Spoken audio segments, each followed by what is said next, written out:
لله الحمد لله حق الحمد لله على جميع الورى فالحمد لله. رمضان رمضان رمضان يا حبيب. الحمد لله رب العالمين والصلاة والسلام على رسول الله صلى الله عليه وسلم. اللهم صل على سيدنا محمد الفاتح لما أغلق الخاتم لما سبق الناصر في الحق والهادي إلى صراط المستقيم وعلى آله حق قدره ومقداره العظيم. سبحان ربك رب العزة عما يصفون والسلام في الدين والسلام في الدنيا والسلام في الآخرة والسلام على المرسلين والحمد لله رب العالمين. السلام عليكم ورحمة الله تعالى وبركاته. Toute la jamie de Hamadouna, commençant par notre maître, wa alayhi salam, Maulana Tchorna Mandiaye, que nous invons Allah, que la colonne, vie et santé, le métier parmi nous, ainsi qu'à l'ensemble des Moukhadamou, Azatis et condisciples de la Jama, et d'ici et d'ailleurs. Alhamdulillah, plus tard, nous allons continuer sur les enseignements du jour concernant le livre de Maulana Tchorna Mandiaye intitulé Fafirlu ilallah, courir vers Allah subhanahu wa ta'ala, qui est composé des versets du Coran, une compilation des versets du Coran, des hadiths prophétiques, des citations de Maulana Cheikh Tijani et de Cheikh Ibrahim Niass. Alhamdulillah, actuellement nous sommes sur les citations de Maulana Cheikh Ibrahim.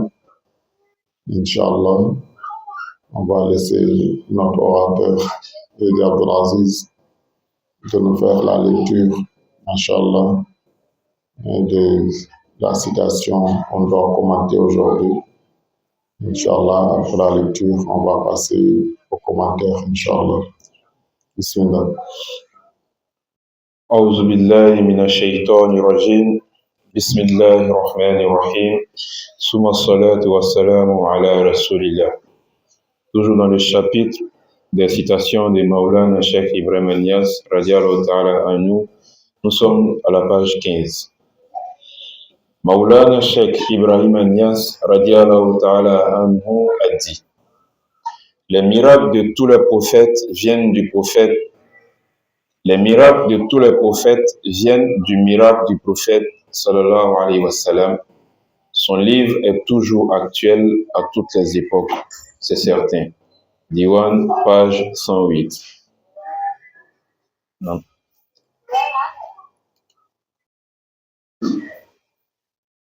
Alhamdulillah.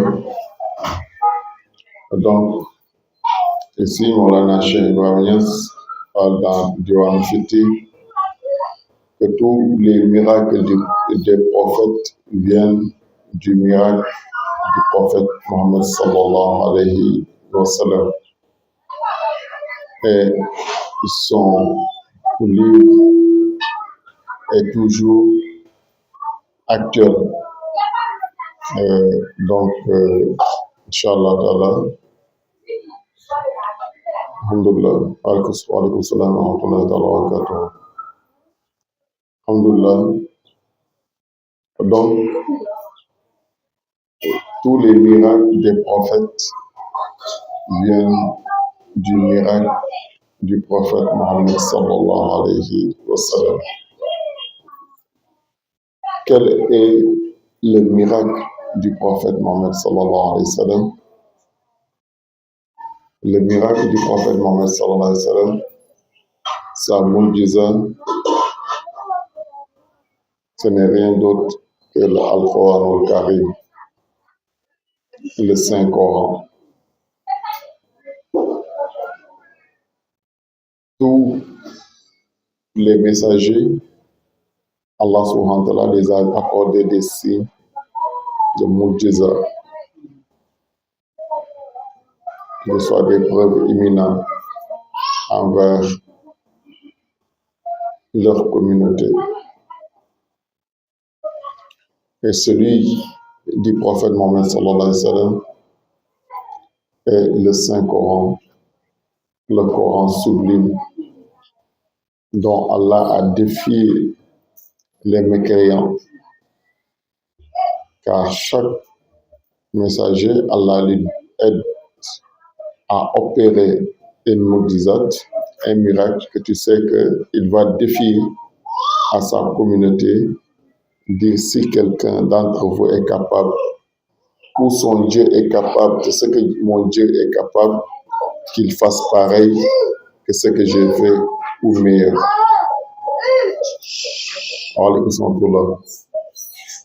Et en ce qui concerne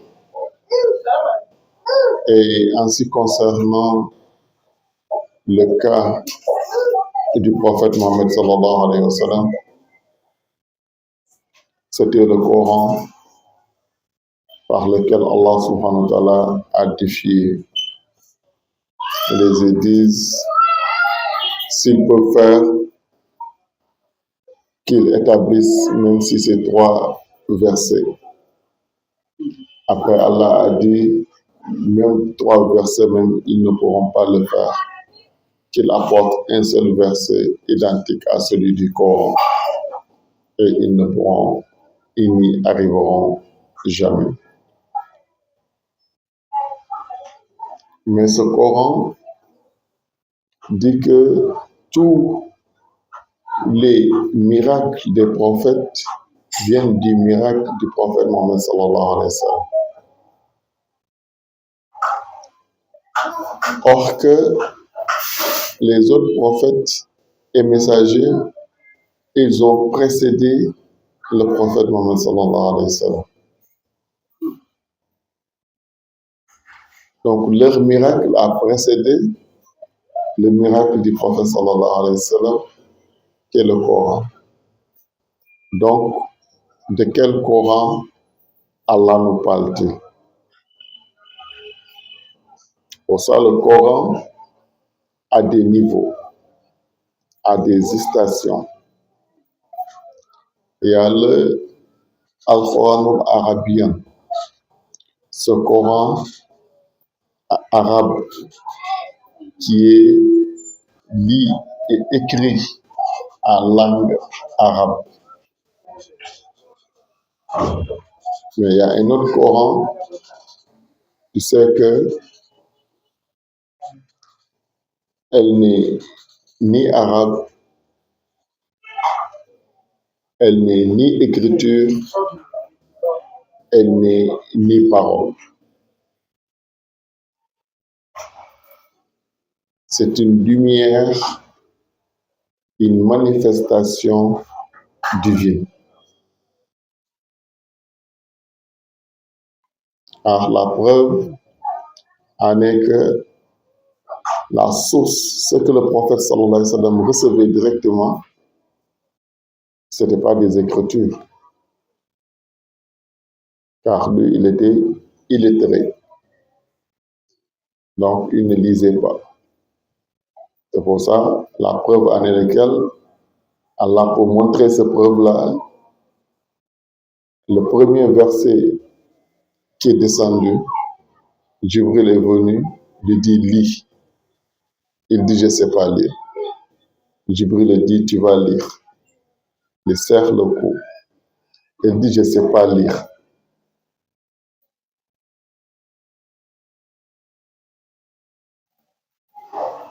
Jibril a étranglé. Elle dit, lis encore. Il dit, je ne sais pas lire, comment je vais lire?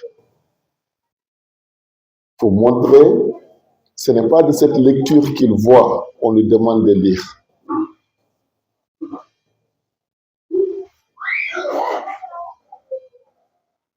Ce qu'il doit lire le nom de son Seigneur, le Très-Haut. Il doit lire au nom de son Seigneur, le Très-Haut. Et là, celui-là, sa lecture n'est pas la lecture humaine. Sa parole n'est pas la parole humaine. Sa manifestation n'est pas la manifestation humaine. Elle est purement divine. C'est ainsi qu'il est allé, il est rentré, il faisait une retraite dans la grotte, la Mohira, qu'on a expliqué la fois passée, là où la Khadra des Awliya se rencontre chaque année, chaque nuit de l'Eid al-Khadr. De là-bas, il est rentré chez lui à la maison et demanda à sa tendre épouse, notre maman Hadija, couvre-moi. Je pense que je suis possédé par un esprit qui vient me dire lis, et moi je ne sais pas lire. Je lui dis que je ne sais pas lire. Hadija lui dit, toi, un esprit ne peut pas te posséder. Toi, tu ne peux pas devenir fou. Ton Seigneur ne va pas t'abandonner parce que tu es une bonne personne. Tu es une personne très généreuse. Tu es une personne très généreuse. Donc, tu aides les pauvres. Tu tisses les liens de sang, de parenté. Et tu défends les opprimés. Donc, ton Seigneur ne va pas te laisser, tu ne vas pas devenir fou. Il a couvert, il a donné le moral. Et c'est ainsi que Djibril est venu encore. Il dit, lis. Il dit, il est venu encore.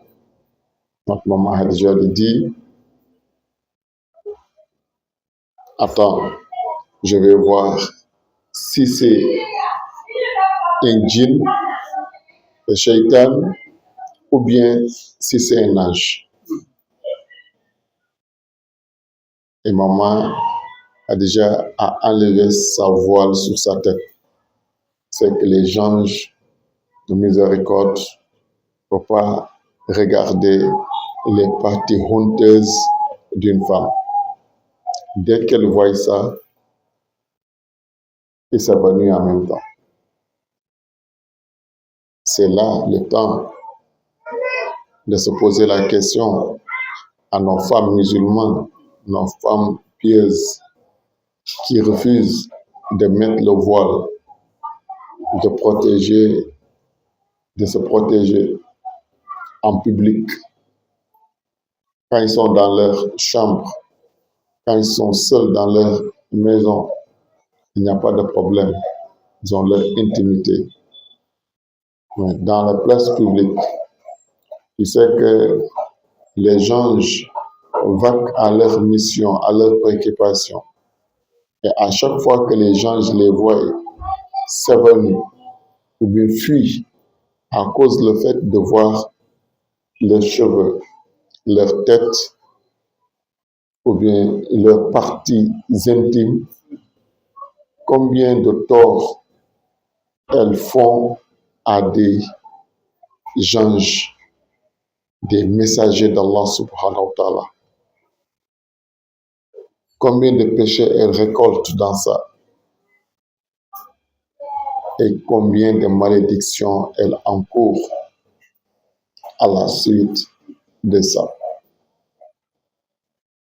Donc c'est pour ça qu'il est important que les femmes se ressaisissent sur ce côté.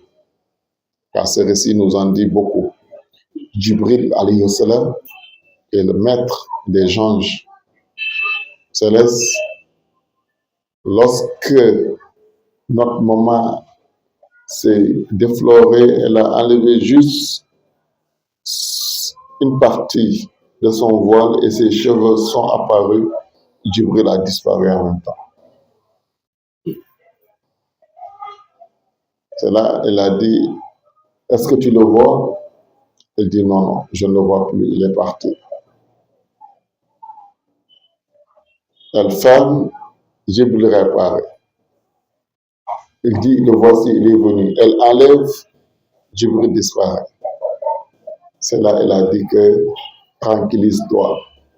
C'est que c'est pas, celui-là n'est pas un diable. C'est un ange, c'est un messager d'Allah. S'il te dit, lis encore, demande-lui qu'est-ce que tu dois lire. Et il te dira, il est venu avec un message de ton Seigneur. Ah, les femmes ont toujours soutenu l'islam. C'est elle qui a donné la quiétude, la tranquillité à Sayyidina Mohammed sallallahu alayhi wa sallam dans cette station. Et c'est ainsi, lorsque l'ange est revenu, il dit, lis, il dit, qu'est-ce que je vais lire? Il dit, Ikhra bi ismi rabbikal a'la. Lis au nom de ton Seigneur le très haut. Il a accepté que le message descend maintenant. Quand Allah t'ordonne, accepte seulement. Comment ça va se faire? Comment c'est possible? Allah ne te donne jamais une mission impossible. Si tu dis fais, fais. Et le reste, le résultat, la réalisation, ça ne tient que lui. Allah, ce qu'il a besoin de toi, c'est ta volonté, ta dévotion et ta sincérité. Comment les choses vont se faire, comment les choses vont se réaliser, ça ne dépend point de toi, ça dépend de lui. Pour toute cause qui est divine et qui est pour Dieu. Et ça, c'est des messages pour tous ceux qui travaillent pour la cause d'Allah subhanahu wa ta'ala, qui sont en mission. C'est pour ça, la plupart, c'est des bergers, les messagers, hein, c'est des pauvres, des personnes qui n'ont pas assez de moyens. Et Dieu les envoie envers des rois, envers des tyrans, envers des personnes très arrogantes. Et ils n'ont ni armée, et ni richesse, ni rien, et ils doivent les confronter et les amener dans la voie d'Allah. Mais dès qu'ils acceptent, Allah facilite leur mission et ils parviennent à le réaliser. Comme Moussa était un simple berger, un orphelin, mais qui a pris le dessus devant Pharaon qui gouvernait le monde entier. Juste par le simple ordre d'Allah subhanahu wa ta'ala. Donc, montrer, donc il a accepté de lire.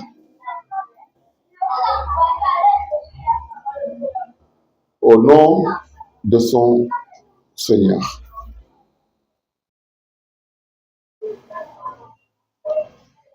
Qui est Allah subhanahu wa ta'ala.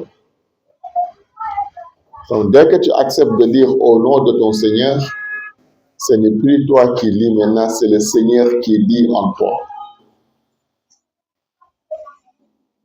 Parce que cet acte ne te revient plus, ça revient au Seigneur. C'est pour ça qu'on dit, les musulmans, tout ce qu'il fait, il dit Bismillah, au nom d'Allah. Il cherche la permission d'Allah. Il le fait au nom d'Allah. Dès qu'il le fait au nom d'Allah, le shaitan n'a plus de pouvoir sur ça. Sinon, shaitan est très puissant. Shaitan a des pouvoirs surhumains. Il peut malmener toute personne qu'il désire. Sous la permission d'Allah. Car la force qu'il a, c'est Allah qui l'a donné. Mais Allah nous a donné une barrière pour le contrecarrer. Sur tout ce que nous voulons faire, il va venir s'arrêter pour dire qu'on ne veut pas le faire. Dès qu'on dit Bismillah, ça le foudroie. Parce que là, ce n'est plus toi, il a en face un serviteur d'Allah, dont ce qu'il fait, il le fait au nom d'Allah, et Allah est plus puissant que le diable. C'est le secret de Bismillah. Pour ça, Bismillah, la Basmallah est très puissant. Et c'est ainsi dit lis au nom de ton Seigneur. Donc maintenant, il va lire au nom du Seigneur. Ce qu'il reçoit est lumière. Allahu nuru samawati wal ard. Allah est la lumière des cieux et des terres. Mais cette lumière, wal nurul mustalsami, cette cercle de lumière sans couleur, cette lumière n'a pas de couleur, n'a pas comment. Cette lumière n'est pas visible à l'œil nu du fils d'Adam. Et le message qui est apporté, le message est dirigé au fils d'Adam. Et le fils d'Adam ne peut pas percevoir cette lumière, ne peut pas recevoir cette lumière, ne peut pas comprendre cette lumière à la station dans laquelle il est. Car l'être humain, il ne peut recevoir rien que par ses 5 organes de sens. Ce qu'il voit, ou bien ce qu'il entend, ou bien ce qu'il goûte par la goûtée, ou bien ce qu'il sent par l'aura, ou bien ce qu'il touche. L'être humain, voici ces 5 organes de sens qui l'informent. En dehors de tout ce qui est en dehors de ces 5 organes de sens, l'être humain ignore cela. Tout ce que l'être humain n'a pas vu, ou bien n'a pas entendu, ou bien n'a pas senti, ou bien n'a pas goûté, ou bien n'a pas touché, il ignore ça.